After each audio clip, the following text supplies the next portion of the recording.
Back to news. Assam Kokrajhar లో భారీ encounter జరిగింది. ఎన్డీఎఫ్బీకి చెందిన 3 కీలక నేతలను భద్రతా దళాలు మట్టుబెట్టాయి. ఆయుధాలు, మందుగుండు సామాగ్రిని స్వాధీనపరుచుకున్నారు అధికారులు.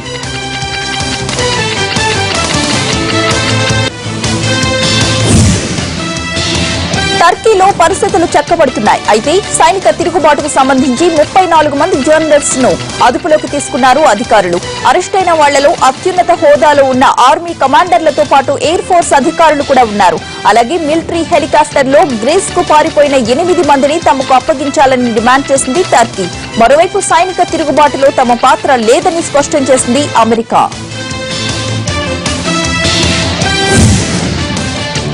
టర్కీ రాజధాని ఇస్తాంబుల్లో చిక్కుకుపోయిన భారతీయులు స్వదేశం చేరుకుంటున్నారు. టూరిజం, ఉద్యోగం వంటి వివిధ కారణాలతో అక్కడికి వెళ్లిన భారతీయులకు ఎటూ పాలుపోని పరిస్థితి ఎదురైంది. ఇస్తాంబుల్ ఎయిర్పోర్టుకు వెళ్లే మార్గాన్ని సైన్యం మూసివేయడంతో భారతీయులు అక్కడే చిక్కుకుపోయారు.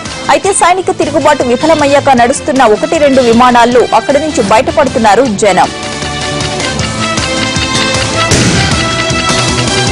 చైనాలోని హునెన్ ప్రావిన్స్ లో కొండ చర్యలు విరిగిపడి ఏకంగా ఒక ఊరే మారిపోయింది. భారీ వర్షాల వల్ల కొండ నుంచి కిందకు జారిన రాళ్లు కింద ఉన్న ఇళ్లను క్షణాల్లో తుడిచిపెట్టేశాయి.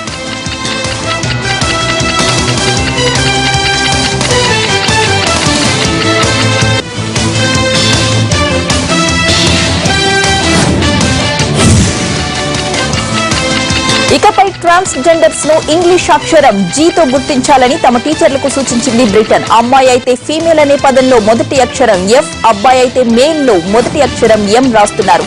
తమను ఆడగా గాని మగగా గాని గుర్తించవద్దన్నది ట్రాన్స్జెండర్ల డిమాండ్. దీంతో జెండర్ అనే పదంలో మొదటి అక్షరం జీని వీళ్లకు కేటాయించారు.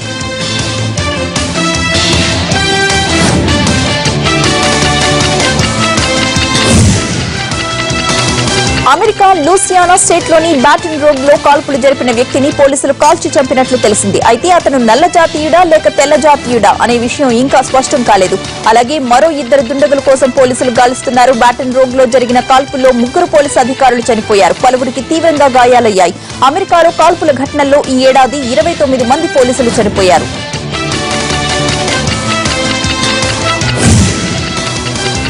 అశ్లీల వ్యవహారాలతో తమ కుటుంబ పరువు తీస్తున్నందుకే ఖందిల్ బలోచ్ను చంపేశాడన్నాడు ఆమె సోదరుడు వసీం. పోలీసు దర్యాప్తులో తన నేరాన్ని అంగీకరించాడు. తాను ఒక్కడనే ఇంట్లోనే సోదరుని చంపేశానని, ఇందుకు ఇతరులు ఎవ్వరి సాయం తీసుకోలేదని అన్నాడు. తాను చంపేస్తాడని ఖందిల్ ఊహించలేదని వాంగ్మూలమిచ్చాడు వసీం. పాకిస్తాన్ కు చెందిన hot model, social media celebrity Qandeel Baloch ను శనివారం నాడు చంపేశాడు ఆమె సోదరుడు.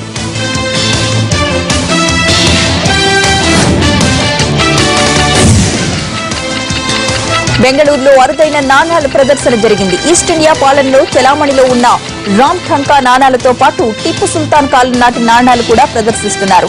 విజయనగర రాజులు, హైదరాబాద్ నవాబులు, బీజాపూర్, రాయ్పూర్, గుల్బర్గా ఆస్థానాలు విడుదల చేసిన నాణాలు సందర్శకుల్ని విశేషంగా ఆకట్టుకుంటున్నాయి.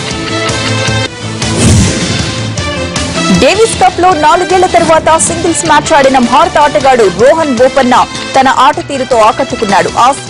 ఓసియానియా గ్రూప్ 1 పోరులో భాగంగా నిన్న జరిగిన సింగిల్స్ మ్యాచ్ లో బోపన్న 3-6, 6-4, 6-4 తేడాతో చుంగ్ హంగ్ పై గెలిచాడు. షెడ్యూల్ ప్రకారం సాకేత్ మైనేని, సియోంగ్ చాన్ హంగ్ ల మధ్య 4వ మ్యాచ్ జరగాల్సి ఉంది. అయితే సాకేత్ ఫిట్నెస్ కారణంగా పోరుకు దూరం కావడంతో ఆ స్థానంలో బోపన్న బరిలోకి దిగాడు. చాలా కాలం తర్వాత డేవిస్ కప్ సింగిల్స్ మ్యాచ్ లో ఆడిన బోపన్న తొలి సెట్ కోల్పోయినా ఆ తరువాత వరుస సెట్లను కైవసం చేసుకుని విజయం సాధించాడు.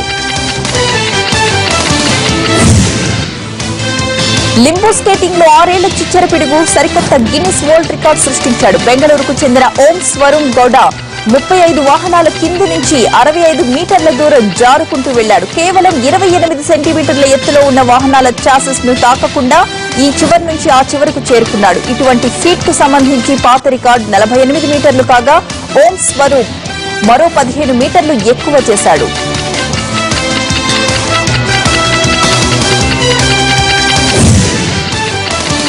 ఓ చైనా మాజీ సైనికుడు జపాన్ పై తన ఆగ్రహాన్ని వెరైటీగా చూపించాడు. 2వ ప్రపంచ యుద్ధంలో పోరాడిన ఈ సైనికుడు ఓ ప్రత్యేక టాంగాను తయారు చేశాడు.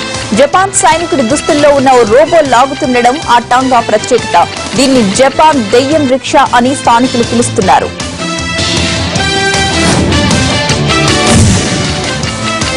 అందాల భామల క్యాట్ వాక్ ఆకట్టుకునే వస్త్రధారణలో టీవీగా అబ్బాయిలు అడుగులు వెరసి విశాఖలో షో అదిరిపోయింది.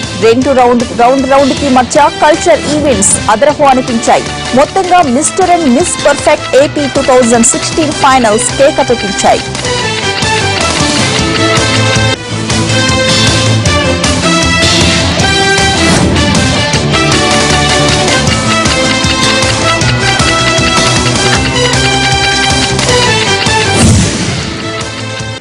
హెడ్లైన్స్ మరోసారి చూద్దాం. ఇవాల్టి నుంచి పార్లమెంట్ సమావేశాలు. జీఎస్టీ బిల్లుపైనే ప్రభుత్వం ఫోకస్. కర్నూలు జిల్లాకు చంద్రబాబు. కృష్ణా పుష్కరాల పనులను పరిశీలించనున్న సీఎం. విశాఖ వెళుతున్న వైఎస్ జగన్. సాల్మన్పేట బాధితులను పరామర్శించనున్న ప్రతిపక్ష నేత. జమ్మూ కశ్మీర్ లో జనజీవనం అస్తవ్యస్తం. కొనసాగుతున్న కర్ఫ్యూ, అందరి నిత్యావసరాలు. టర్కీలో కుట్రదారులపై ఉక్కుపాదం. 6,000 మందిని అరెస్ట్ చేసిన ప్రభుత్వం.